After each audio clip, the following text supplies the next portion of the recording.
Welcome back, everybody. We're going to do a little carpet seam video today. This is kind of every carpet installer's dream. What is it, a 17 by 15 or something like that living room? So it's going to be a fun one to do. But over here, we do have a seam that goes across here. And this is our piece right here that I have laid out for this seam. Now, carpet does have a direction to it. So before I even cut seams, I like to get everything laying out the same direction. This piece of carpet, we will cut 3 separate pieces out of it to complete this seam over here. My rule is no more than 4 pieces of carpet for a seam. It just gets that much more difficult, and you've got a better chance of seeing that seam. You know, no such thing as an invisible seam, but I'm really going to try to make this thing as unnoticeable as possible. So, you know, over here we're going to measure this. It's 37. I know what the measurement is there. It's 37 and a half, 37 and a half. But I do have to cut off my main piece.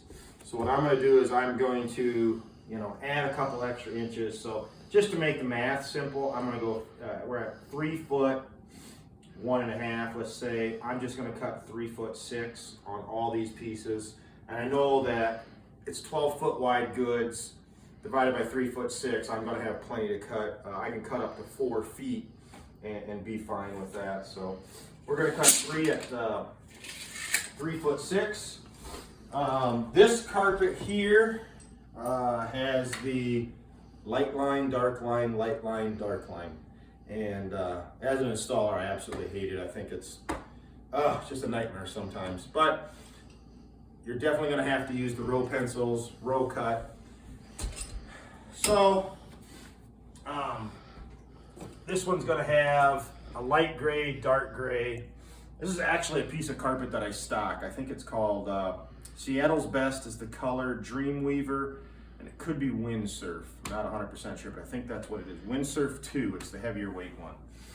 So I'm going to use my row pencil, take it down to the carpet, and I just kind of go through. I just want to see if that's even running straight. So I'll come in here and then just pull it off to the side, and I can see, I won't have you come look at it yet, Chris, but I can see that, yep, I'm running it like I need to. I've got my light line to my right, and I like to run through with that one first. I do have this bigger one that a guy showed me one time, and I really do like it. It just kind of opens that row up a little bit more. You know, and this is sometimes where it can be just a little frustrating because this does take a little bit of time and skill to run this row. So, you know, anybody watching this, don't be alarmed if your carpet installer, you know, charges you a little bit more money to install a piece of carpet like this, because it does take a little bit more time to do. I'm gonna open it up one more time. And I've done this long enough too, to where I'm just kind of watching to make sure that everything to my left is going to be that dark line, which it all is. So, we're going to get the, what's this called? Cushion back cutter? I hope I'm calling it right, but it's the crane one. I like this. Now, this is my way of doing it. I'm sure somebody's going to watch this video and say, oh my God, he's cutting on top of carpet. I've done this long enough. I keep saying that over and over again. I gotta watch it. People are gonna make fun of me. But I know that I'm not cutting into that bottom carpet. I also know that I like the way it cuts. I get a better cut seam than when I used to put a piece of plywood underneath there. This blade would dull out quick. It'd get janky, start pulling. So I go by feel. I'm gonna put that in there. And I like to always kind of put a little pulling pressure on the piece that I'm cutting off. And again, I'm just following that, cutting this off.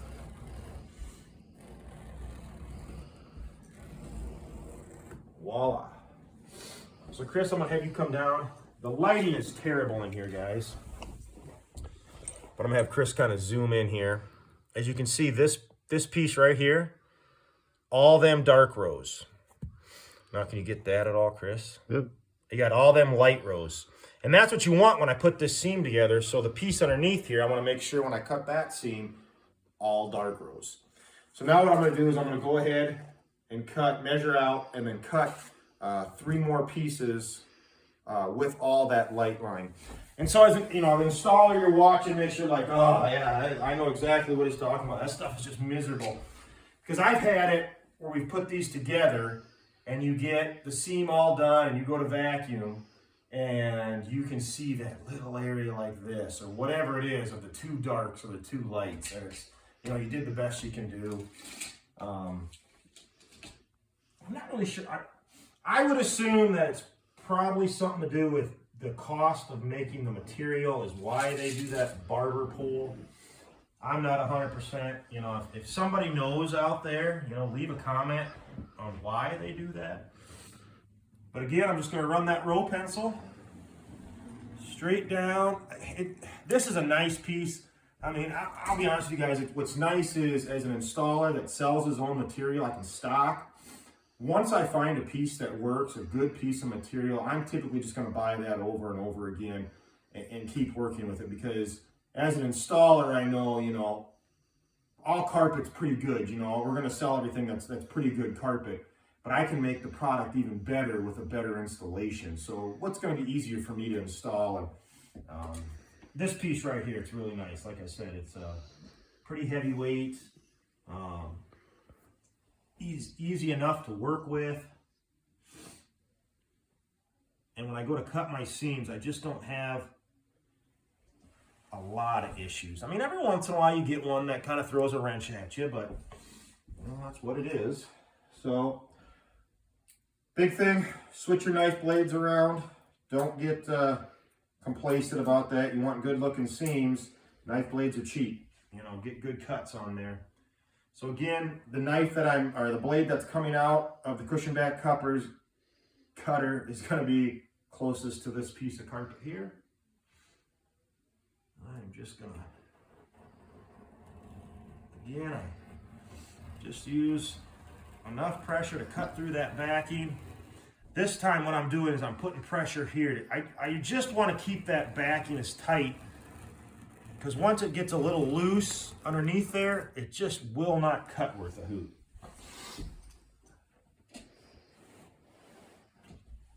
So again, Chris, I don't know if you can zoom in on that, but you can see we got nice light line carpet over there. So anybody watching this, and if you got, that issue, you had some carpet installed, you're like, man, I got this dark line just right down, this line right down my carpet. More than likely, that's probably what it is you just have 2 dark lines next to each other, or 2 light lines. So we'll go 3'6".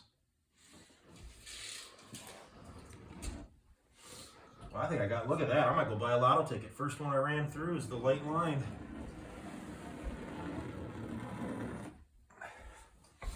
And again, I come back with my bigger row pencil. I think this is like a knitting needle. Oricon used to make these, or maybe they still do. I think I bought it in 2012. I was at a CFI training and found these, and I loved it. And especially for them frizzes, them real tall, shaggy pieces.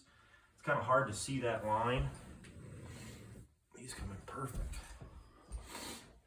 So again, we'll switch our knife blade around. Make sure I put it in the right side, Chris. You're supposed to tell me that side was already used. I'm just going to pull this up a little bit. I want to make sure I get a good cut here. Let her buck.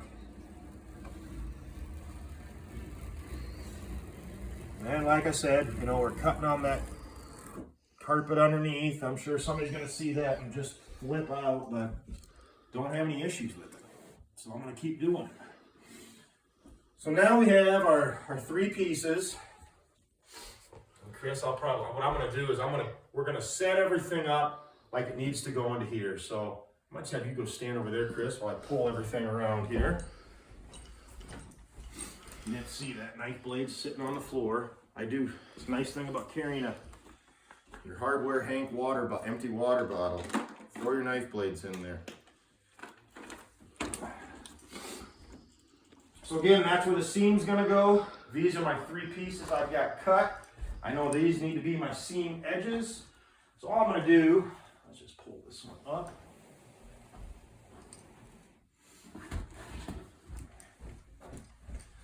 I'll pull this one over. And you just want to be careful with that seam edge.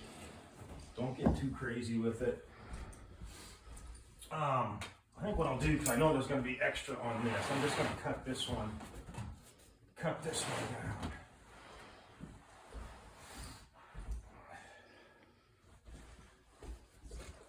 I could probably have 10 tape measures laying around here and I'd lose every one of them.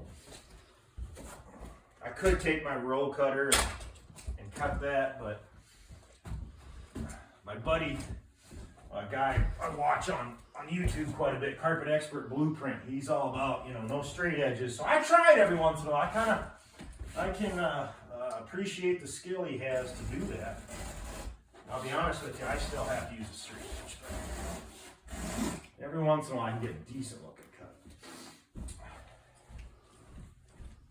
Just set that over there. So I guess this is a good, so we had a six footer that I figured for that piece.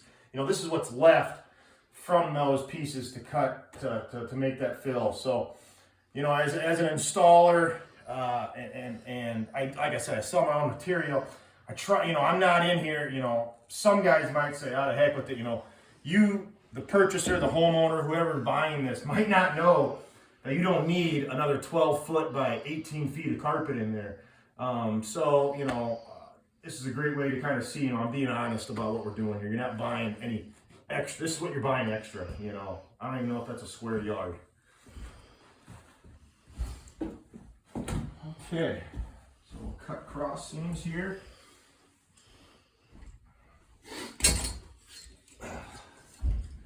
Need a carpet knife. Don't want to use a utility knife.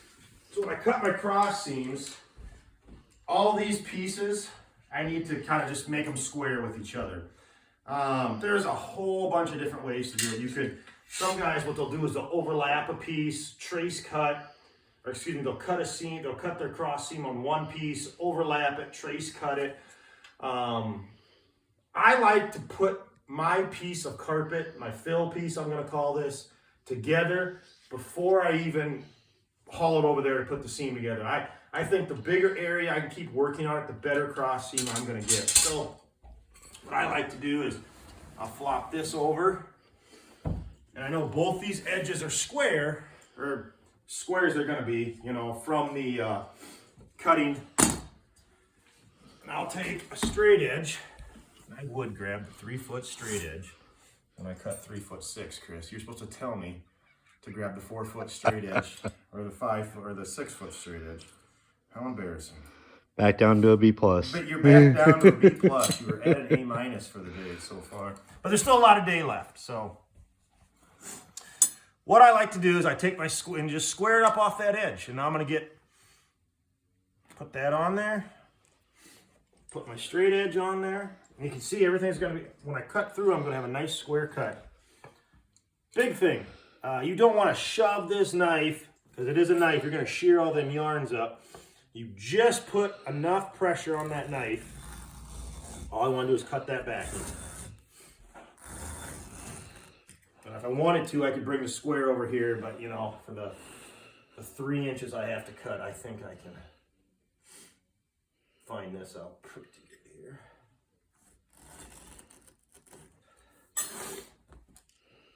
There we go. So we got this piece in. And I'm just going to pull him up like that. So this piece, we're going to have to cut both sides. And I'm sure like I said, there's a lot of different ways to do it. Some guys are going to say my way is the only way, but I've been fortunate enough. I've worked with a lot of good installers, and I'll say that. I've been very fortunate in my career to work with a lot of good installers, and everybody kind of does something just a little bit different. And fortunately, these guys all had good reputations in the community, and they did good work. And I took a little bit from every one of them that I liked, and I kind of made it my own at the same time too. But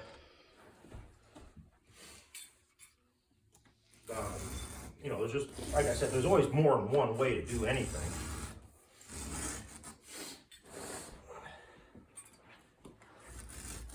Okay, so I'll show you here.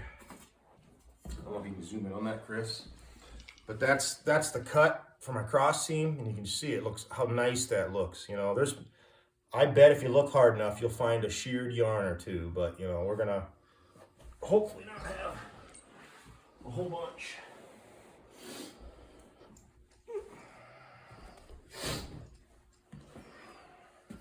Cut this cross seam. You can never have, it seems like every time I could have the biggest room in the world, and I still do not have enough room to lay out anything. I mean, why is that? You always have something in the way. And then, you know, again, the importance of a nice sharp blade. You know, we as installers, we get judged on our seams. I mean, that's, most people have no, when you say I got a power stretch room, they have no clue really what that means. And nobody's going to come in and say, you know, I don't think he power stretched my room, you know, to the whatever percent he needed to. But they will see that ugly seam and they'll say, he ruined my carpet.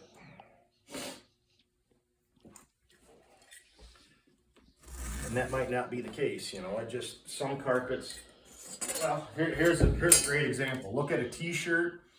Look at any piece of fabric that you own, and I bet you see a seam. There's a seam. There's a seam. You know, there's a seam in my pants. And it's just with carpet, it's expected to be invisible. And I don't know. I mean, I guess I'm the same way too. Like, you don't want to look at a piece of carpet with a big ugly seam on it. You know, and that's why I do what I do and how I do what I do.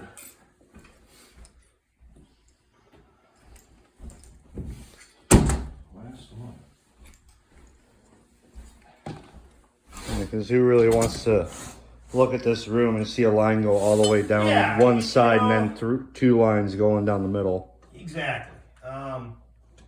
It comes down to just taking some pride in your work, you know, and charging accordingly. You know, you can't do everything for free. Even though this is an easy room, you know, I'm not, you know, going to work for you know, a discounted rate. Because there's still a lot of work involved and a lot of skill needed to do this correctly.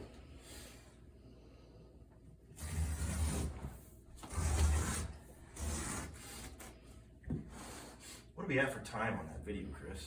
We're at 18. 18, all right. I think what we're going to do is I'm going to get the edges sealed and we're going to call her quits on this video. Well, you know what? I think we can let's get the seam put together. What do you think? Yeah. Might be kind of a long one, but we can do it. So, next step. Seam sealer. How many of you guys use this? Raise your hand.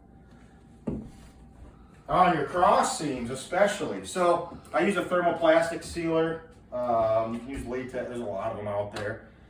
This is just what I use. I like it because it dries quick.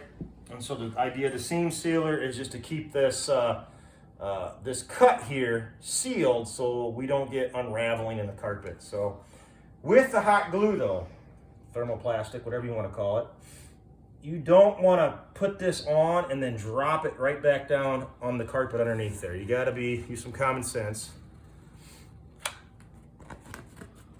So I just usually, the best way I can, just get it to lay over.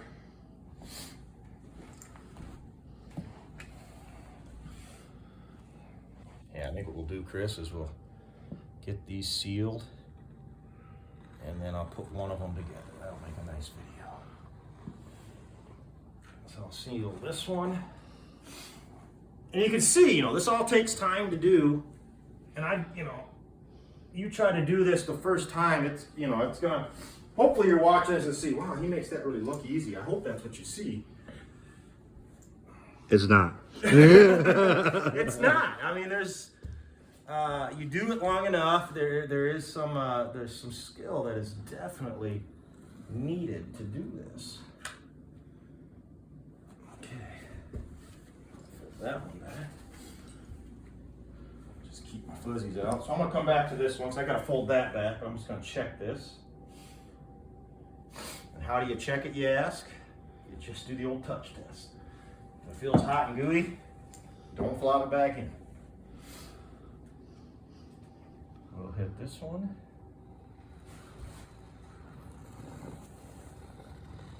Oh, that was a good one. So, I think what we'll do is we'll put this seam together first. Around everything here. We got no grounded outlets here, so we have to use a little adapter. We're not busting off our grounds on the drop switch, folks. Oh.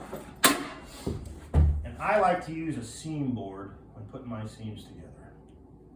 Just how I am. Again, like I said, I was very fortunate in my career. I've always, for the most part, have worked with really good installers. And I took a little bit of something from every one of them. I'm also CFI certified, and I've learned a lot through there too. So,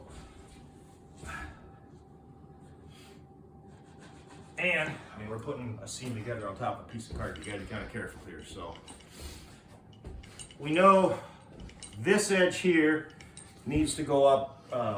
Needs to be our seam, go up for our seam piece. It's all that light line. So, I plug that seam in there. Yeah, plug that back in. Somebody at some point needs to really, we need battery operated tools. I mean, everybody, all the other trades get battery operated tools, but lay carpet, everything you have to put carpet together has to be plugged in. Just gonna pull out some seam tape. I want to show you guys something here. So this is the importance of how sensitive carpet is when you start putting it together. You know, just look at, you know, just me kneeling on how that's moving. So I like to put seams together. I like to work in front of them, and I'll show that here too. What I'm going to do is come over here. Why don't we switch sides, Chris? That works. I know that that's where the seam needs to be. So I want to pull towards this way. So I'm going to just line this up, line that up. You can see it's a little overlapped, but that's okay. Well, it's not okay. We got to fix it. But there we go. Big thing is I want these edges lined up right there. And I want these edges lined up. Let's throw this one together.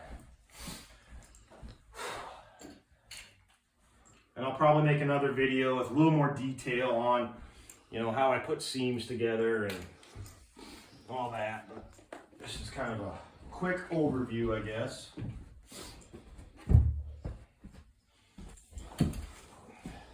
Chris cleaned my glue tray off the other day. And I'm sure a lot of you guys have it where it's just packed full. Thanks, Chris. It was getting a little dangerous. That's shiny right here. It looks good. So what I'm going to do is come in and drop this nice clean seam iron right in there. And I don't like, because I need to run my seam tape the other way, so I leave, you know, about 1.5 inches. Just something, some backing there so the other seam tape can stick to it. And of course, I know this moved around a little bit for me being on it. There's not much you can do about that. You just have to, when you go to put it together, we're going to straighten it back out.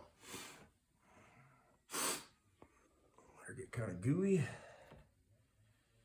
And again, this is just kind of all by feel. I run my iron fairly hot, and it's because of the seamer down now. If I did not use a seamer down now, and if I was just using a tray of some sort, I'd probably be running about 2.5, 3.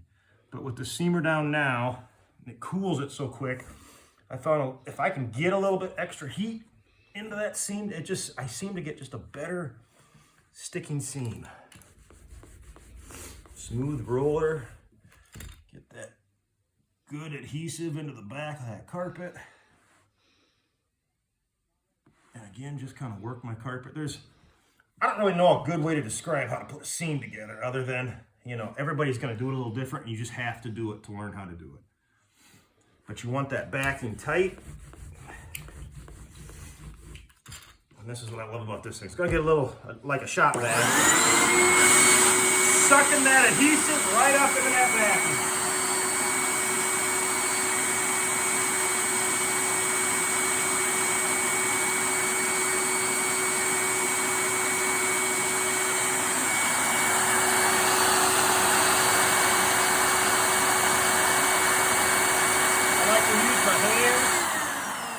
This is how I tell if I got a good tight seam. Just use my hands. And that's all you got to do. You don't need, a lot of guys like to use those star tractors, try to blend stuff. I don't, carpet's going to go bad. I mean, you're not going to be able to manipulate it unless you get it really hot and then you're damaging it.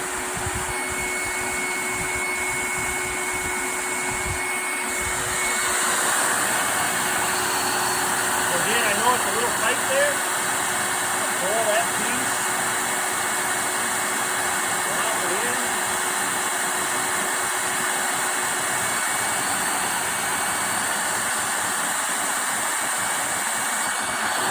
Move my finger down now.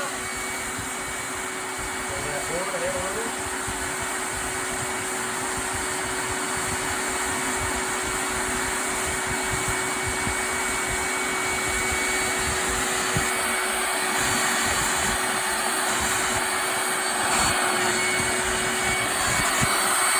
The old swoop here. Whoop.